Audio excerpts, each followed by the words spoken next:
کے سرداروں سے. اور یہ سورج جو ہے وہ نبی کریم صلی اللہ علیہ وسلم پر اتمام حجت کے بعد جو ہے وہ مکے میں نازل ہوئی. یہ پارہ جو ہے وہ تھوڑا سا لمبا ہے آج کا پارہ، اور ویکینڈ بھی ہے تو کوئی ایسی بات نہیں ہے، تھوڑا سا زیادہ وقت لگ جائے.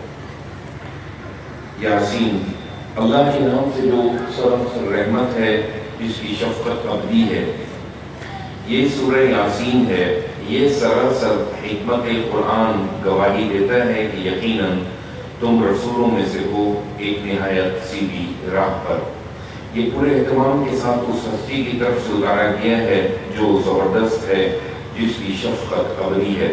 یعنی اللہ تعالیٰ نے اس کو اتارنے میں انتہائی اہتمام سے کام لیا ہے، اور یہ اللہ کا کلام ہے اور پر حکمت باتیں ہیں. اور کیوں اتارا گیا ہے یہ بھی بیان ہوگا.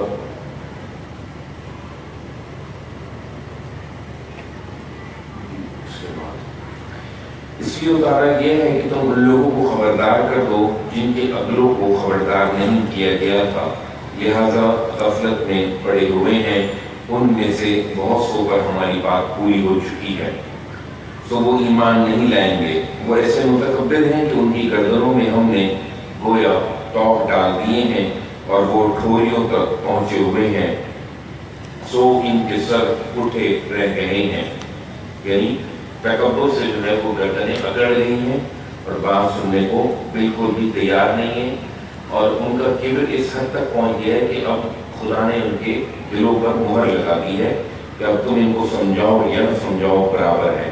ہم نے ان کے آگے بھی ایک دیوار کھڑی کر دی ہے اور ان کے پیچھے بھی ایک دیوار کھڑی کر دی ہے ان کے رویوں کی بنا پر. اس طرح ہم نے ان کو ڈھانپ دیا ہے تو انہیں اب کچھ سنائی نہیں دے رہا ہے. ان کے لیے برابر ہے، تم انہیں خبردار کرو یا نہ کرو، وہ نہیں مانیں گے. تو تم اے پیغمبر صرف انہی کو خبردار کر سکتے ہو جو نصیحت پر چلیں اور دن دیکھے خدائے رحمان سے ڈریں. سو اس طرح کے لوگوں کو مغفرت کی اور خدا کی طرف سے باعزت صلے کی خوشخبری دے دو.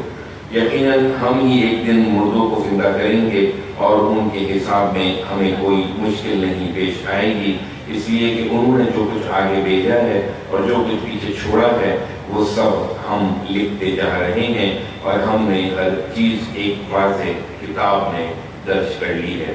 یعنی اللہ کے لیے کوئی یہ مشکل نہیں ہے کہ جب ہر موقع پر کوئی چیز لکھ دی جائے تو پھر کسی بھی وقت بھی اس کو دیکھا جا سکتا ہے.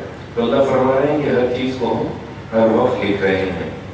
انہیں بستی والوں کی مثال سناؤ جبکہ ان کے پاس رسول آئے، اس طرح کی جب ہم نے دو رسول ان کے پاس بھیجے اور انہوں نے دونوں کو جھٹلایا، یعنی حضرت موسیٰ اور ہارون.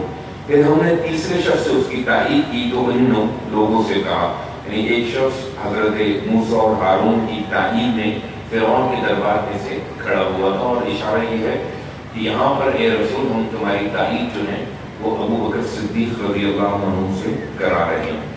ایک تیسرے شخص سے اس کی تائید کی تو انہوں نے لوگوں سے کہا کہ کچھ شک نہیں کہ ہم تمہارے پاس